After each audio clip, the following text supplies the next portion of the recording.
Domkal court চালু হওয়ার প্রক্রিয়া শুরু, আশার আলো দেখছেন স্থানীয়রা।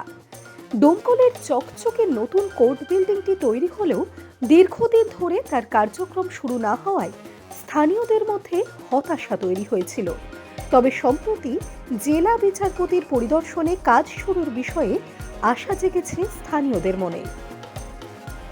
আমরা বার কাউন্সিলের তরফ থেকে বার কাউন্সিলের মেম্বার আমাদের এই দীর্ঘদিন ধরে এই ডোমকল বার অ্যাসোসিয়েশনের আইনজীবীদের দাবি আছে যে কোর্ট বিল্ডিং হওয়া সত্ত্বেও এবং জাজেসদের থাকার ব্যবস্থা কোয়ার্টার খুব স্বয়ংসম্পূর্ণভাবে নির্মিত হওয়ার পরেও দীর্ঘদিন ধরে এই কোর্টটা চালু হচ্ছে না এবং তার ফলে আইনজীবীরাও বঞ্চিত হচ্ছে এবং সাধারণ মানুষটাও বিচার প্রক্রিয়া থেকেও তারা সেই সুযোগটা, ইনফ্রাস্ট্রাকচারটা কমপ্লিট আছে তা সত্ত্বেও সেই জায়গায় তারা সেই সুযোগগুলো পাচ্ছে না।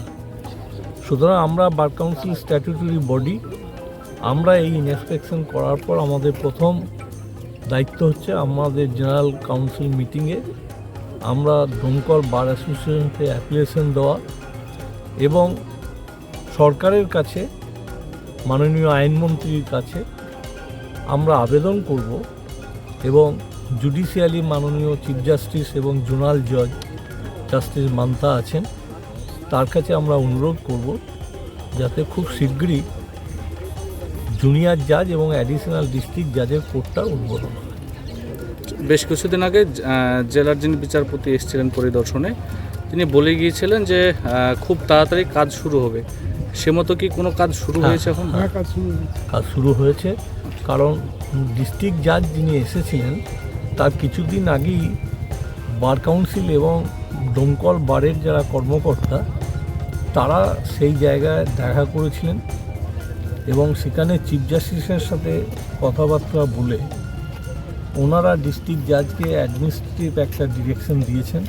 সেই বেসিসে উনি দেখে গেছেন, ওনার রিপোর্ট এরপরে চিফ জাস্টিসের কাছে যাবে, সরকারের কাছে যাবে। আমরা আশা করছি উইদিন 3 মান্থসের মধ্যে জোনাল জাজের কোর্টটা ওপেন হবে। আচ্ছা, বার কাউন্সিল থেকে আমি রবীন ভট্টাচার্য আর আনসার মণ্ডল আমরা দুজনেই এসেছি যাতে ডোমকলের বারের অ্যাফিলিয়েশনটা দেওয়া যায়, সেটা ছিল আমাদের ইন্সপেকশন। এবং তার সাথে সাথে ডোমকলে দীর্ঘদিন ধরে যে এলাকার মানুষ, লিটিগেন্ট পাবলিককে বহরমপুর যেতে হচ্ছে, তাদের কাছে একটা বিচার ভবন তৈরি হয়ে আছে, কিন্তু সেটা বিচার ব্যবস্থাটা শুরু হয়নি।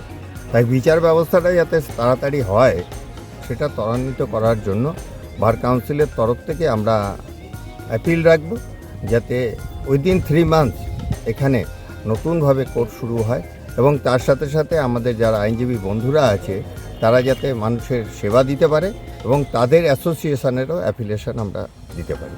এই জন্যই আমাদের আশা এবং আমি আশাবাদী যে খুব শীঘ্রই এই কাজ সম্পন্ন হবে। এই যে সুন্দর বিল্ডিং করে পড়ে আছে দীর্ঘদিন থেকে, এই অবস্থায় কেন? কোনো কারোর গাফিলতি বা কোনো সমস্যার জন্য? দেখুন, এটা গাফিলতি বলবো না, এটা এক জায়গার থেকে আরেক জায়গায় যে সংযোগটা সেইটা মাঝে মাঝে ব্রেকআপ হয়ে যায়, যার জন্যই কিন্তু দেরি হয়।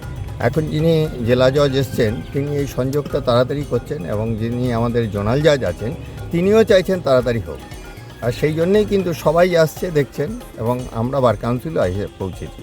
কেন যে যখনই একটা কোর্ট উদ্বোধন হবে তার একটা বার অ্যাসোসিয়েশনও থাকতে হবে, তো তার যাতে অ্যাফিলিয়েশন না থাকে তাহলে সেই বার অ্যাসোসিয়েশনের মূল্য থাকবে না, সেই জন্য আমাদের আশা। আপনার নাম পরিচয়? Rabin Bhattacharya, bar council member, Paschimbanga.